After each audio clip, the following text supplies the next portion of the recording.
যোৱা সেই প্ৰতিজ্ঞাকে আকৌ এবাৰ স্পষ্ট ৰূপত জনমানসত পৰীক্ষাত উত্তীৰ্ণ হ'ব পাৰিছে। সেই বিষয়ে ইতিমধ্যে তেওঁলোকে সংবাদ মাধ্যম, সামাজিক মাধ্যমত প্ৰচাৰ আৰু প্ৰকাশ কৰিছে। তৃতীয় শ্ৰেণী, চতুৰ্থ শ্ৰেণী, ৰাজপত্ৰিত বিষয়া, লোকসেৱা আয়োগৰ পৰীক্ষা, এই সকলোবিলাকতে মেধাৰ ওপৰত যি এক নিযুক্তি প্ৰক্ৰিয়া আমি যোৱা ৩.৫ বছৰত স্থাপন কৰিব পাৰিলোঁ, সি ভাবোঁ আৰু মই অনুভৱ কৰোঁ, সি আমাৰ চৰকাৰৰ কাৰ্যকালৰ এটা হাই পইণ্ট, অৰ্থাৎ এক সৰ্বশ্ৰেষ্ঠ সফলতা হৈ থাকি যাব। ২০১২ চনত মই শিক্ষামন্ত্ৰী হৈ থাকোঁতে শিক্ষক নিযুক্তিক স্বচ্ছতা দিবলৈ চেষ্টা কৰিছিলোঁ।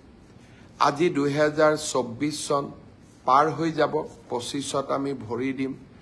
যোৱা ১৩টা বছৰে শিক্ষক নিযুক্তিৰ প্ৰক্ৰিয়াক আমি সম্পূৰ্ণ দুৰ্নীতিৰ পৰা আঁতৰত ৰাখিব পাৰিলোঁ আৰু মেধাৰ ওপৰত চাকৰি পোৱা, শিক্ষকৰ চাকৰি পোৱা প্ৰক্ৰিয়াটোক আমি ইনষ্টিটিউচনেলাইজ অৰ্থাৎ স্থায়ী কৰিব পাৰিলোঁ। যোৱা ৩টা বছৰত লোকসেৱা আয়োগৰ পৰীক্ষাকো আমি এক নিৰ্মল গংগালৈ ৰূপান্তৰ কৰিলোঁ আৰু এইবাৰৰ এডিআৰই পৰীক্ষাক যদি আমি নিকা আৰু সম্পূৰ্ণ শুদ্ধ স্বচ্ছতাৰে কৰিব পাৰোঁ, তৃতীয় আৰু চতুৰ্থ শ্ৰেণীৰ নিযুক্তিও এক নিৰ্মল গংগাত পৰিণত হ'ব। আমাৰ ৰাজ্যখনত যুৱ প্ৰজন্মৰ বাবে ই এক আশাৰ বতৰা। অসমৰ ইতিহাসৰ বাবে ই এক যুগজয়ী সন্ধিক্ষণ, এক কালজয়ী ক্ষণ। অসমৰ বিভিন্ন আমাক সমালোচনা কৰা সংবাদ মাধ্যম, সামাজিক মাধ্যমত যিসকল লোকে আমাক সততে সমালোচনা কৰি থাকে, তেখেতসকলে এবাৰ মাত্ৰ আকৌ এবাৰ চিন্তা কৰি চাওক, কংগ্ৰেছ দলৰ মুখ্যমন্ত্ৰী এজন থাকিলে, অসমত কংগ্ৰেছৰ চৰকাৰ থাকিলে, চৰকাৰী চাকৰিত এনে নিৰ্মলতা, স্বচ্ছতা সম্ভৱ হ'লহেঁতেন নেকি? আমাক সমালোচনা কৰা সকলেও এটা মুহূৰ্তৰ বাবে কংগ্ৰেছৰ সেই শাসনকাললৈ মনত পেলাওক। ডাঙৰ ডাঙৰ মন্ত্ৰীৰ ল'ৰা, বিষয়াৰ ল'ৰা, ধনী আঢ্যবন্ত পৰিয়ালৰ ল'ৰা ছোৱালী, ১ কোটি টকাৰ লৈ উপঢৌকন, ৰাকেশ পালৰ দৰে ব্যক্তিৰ সৃষ্টি আৰু অসমৰ দৰিদ্ৰ মধ্যবিত্ত সমাজখনত অগাধ লুণ্ঠন, এই কংগ্ৰেছৰ শাসনকালৰ স্বাক্ষৰ আছিল।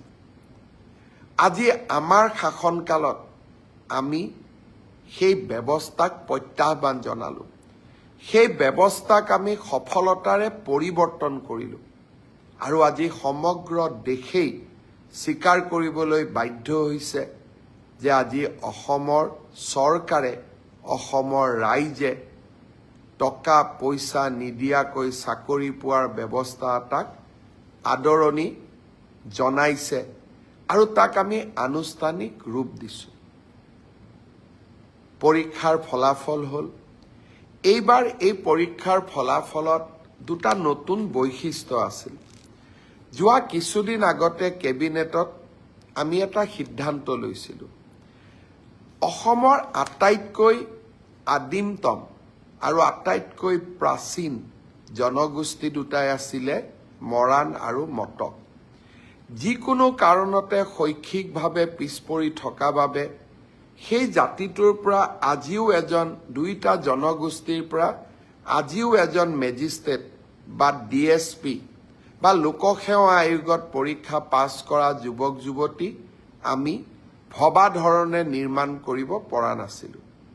মই এবাৰ প্ৰতিশ্ৰুতি দিছিলোঁ যে মৰাণ জনগোষ্ঠীৰ বাবে এটা মেজিষ্ট্ৰেটৰ পোষ্ট আৰু তেওঁলোকৰ বাবে এটা ডিএছপিৰ পোষ্ট আমি সংৰক্ষণ কৰিম আৰু তেনেধৰণে মটক জনগোষ্ঠীৰ বাবেও এটা ডিএছপি পোষ্ট আৰু আমি এটা মেজিষ্ট্ৰেটৰ পোষ্ট আমি সংৰক্ষণ কৰিম। এইবাৰ মৰাণ মটক জনগোষ্ঠীৰ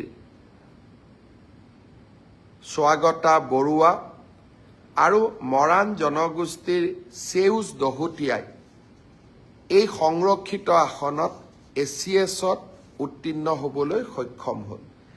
ঠিক তেনেধৰণে মটক জনগোষ্ঠীৰ ত্ৰিনয়ন দত্ত আৰু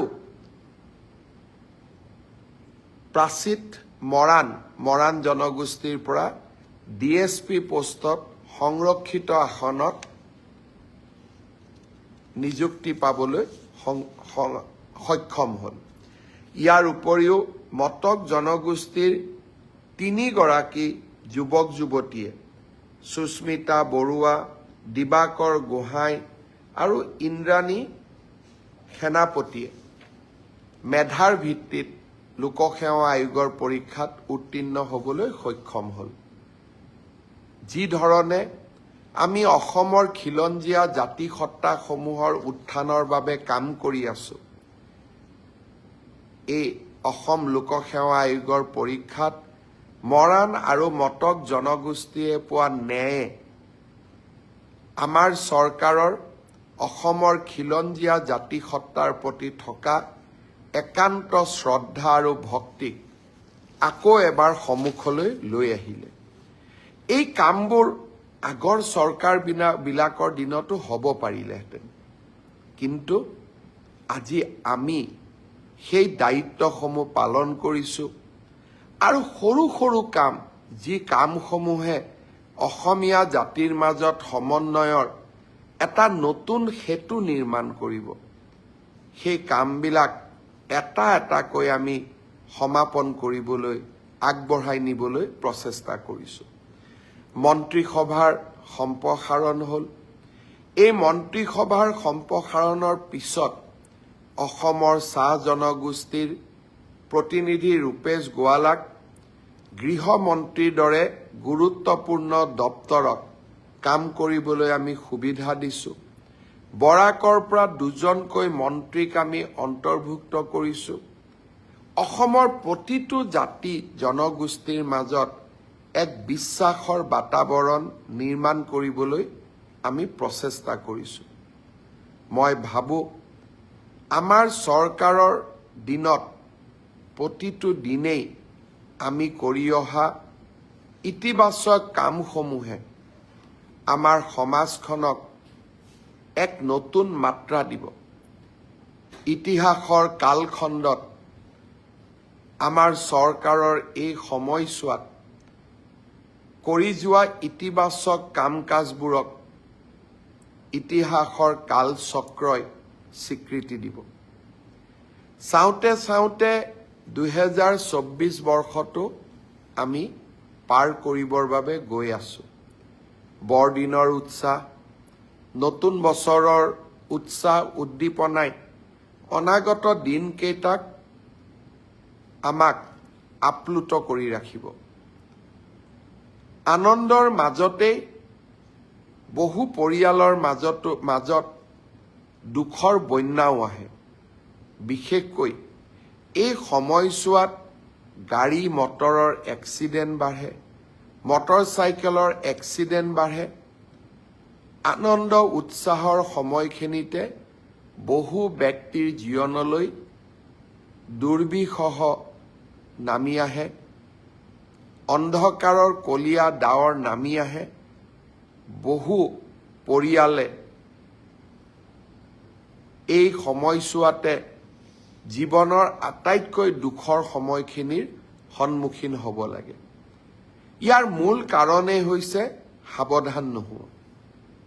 মই অসমবাসী ৰাইজক অনুৰোধ কৰিম যে আমি নতুন বছৰত আদৰণি জনোৱাৰ সময়ত মটৰচাইকেলত, স্কুটাৰত আমি হেলমেট পিন্ধিবলৈ যাতে পাহৰি নাযাওঁ। মই অসমবাসী ৰাইজৰ বিশেষকৈ আমাৰ পৰিয়ালৰ মা, বোৱাৰী সকলোকে মই অনুৰোধ কৰিম, ঘৰৰ মানুহজনক সদায় মনত পেলাই দিব, হেলমেট নিপিন্ধাকৈ যাতে তেওঁলোকে মটৰচাইকেল নচলায়। সুৰাপান কৰি গাড়ী চলায় আমি বহুতে মৃত্যুৰ সৈতে সন্মুখীন হৈছোঁ। মই ভাবোঁ সুৰাপান কৰি গাড়ী নচলোৱাটো আমাৰ বাবে এক দায়িত্ব। সেই দায়িত্ব মোৰ জীৱনৰ বাবে নহয়, মোৰ পৰিয়ালটোৱে যাতে মোৰ অবৰ্তমানত কষ্টকৰ জীৱন যাপন কৰিব নালাগে, সেয়া মোৰ পৰিয়ালটোৰ প্ৰতি দায়িত্ব।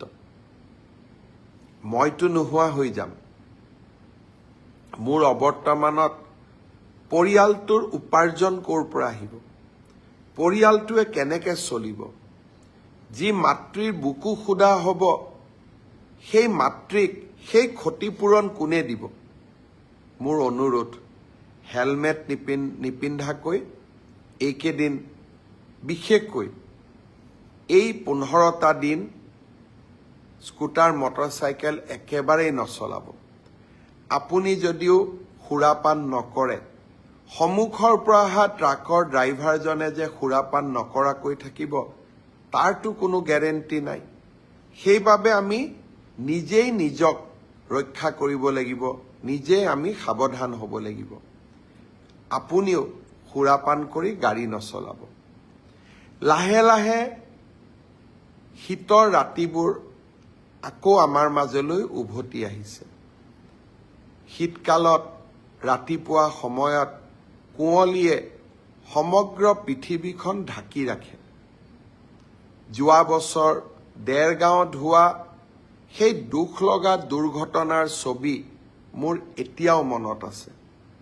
মই যেতিয়া দুৰ্ঘটনাৰ পিছত দেৰগাঁৱলৈ গৈছিলোঁ, সন্তানহাৰা মাতৃসকল, স্বামীহাৰা পত্নীসকলক দেখা পাই দুখত ম্ৰিয়মান হৈ পৰিছিলোঁ। যোৱা কেইদিনমান আগতে মই মোৰ এই বছৰৰ ডায়েৰীখন প্ৰকাশ কৰিবলৈ যোৱাৰ বাবে ডায়েৰীৰ পাতবোৰ চাই থাকোঁতে, সেই দিনটোৰ ডায়েৰীখন পঢ়িবলৈ যাওঁতে মই পুনৰ মনত সেই একে কষ্টই অনুভৱ কৰিছিলোঁ।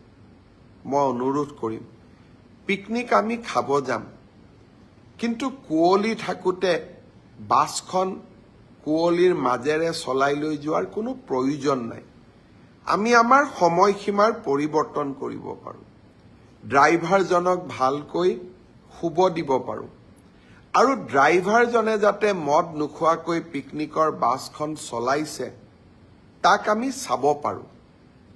যিসকল লোকে পিকনিক পৰিচালনাৰ দায়িত্বত থাকিব, তেওঁলোকৰ দায়িত্ব খালি পুঁজি সংগ্ৰহ কৰা, পিকনিকৰ খাদ্যদ্ৰব্য যোগাৰ কৰা, খাদ্যদ্ৰব্য ৰন্ধন কৰা, এইটোতে সীমাবদ্ধ হৈ নাথাকে। পিকনিক খাবলৈ যোৱাসকলক সুৰক্ষিত কৰি ঘৰলৈ উভতাই লৈ অহাও সংগঠকসকলৰে দায়িত্ব। মই আশা কৰোঁ অহা কেইটামান দিন পিকনিকৰ বতৰ, বৰদিনৰ বতৰ, নতুন বছৰৰ আদৰণি, এই সময়ছোৱাত এই কথা কেইআষাৰ যাতে আমি মনত ৰাখোঁ। শ্ৰদ্ধাৰ ৰাইজ, 5টা উপনিৰ্বাচনৰ ফলাফলৰ পিছত মই আজি আপোনালোকক প্ৰথমবাৰৰ বাবে ফেচবুক লাইভত সাক্ষাৎ পাইছোঁ। মই এই আপাহতে বিহালীৰ ৰাইজক, চামগুৰিৰ ৰাইজক, ধলাই ৰাইজক, চিডলি সমষ্টিৰ ৰাইজক আৰু বঙাইগাঁও সমষ্টিৰ ৰাইজক আপোনালোকে আমাক যি আশীৰ্বাদ দিলে তাৰ বাবে পুনৰ এবাৰ মই অন্তৰৰ গভীৰতম কোণৰ পৰা ধন্যবাদ জনাইছোঁ। আৰু মই আপোনালোকক বিশ্বাস দিব খোজোঁ, সমষ্টিৰ উন্নয়ন, ৰাজ্যৰ উন্নয়ন আমাৰ বাবে প্ৰাথমিকতা, আৰু আমি সেই কামৰ পৰা কেতিয়াও আঁতৰি নাহোঁ। অসমৰ বিকাশ আৰু অসমৰ উন্নয়ন ই আমাৰ বাবে এক কৰ্মযজ্ঞ, আৰু এই কৰ্মযজ্ঞৰ পৰা আমি কেতিয়াও আঁতৰি নাহোঁ।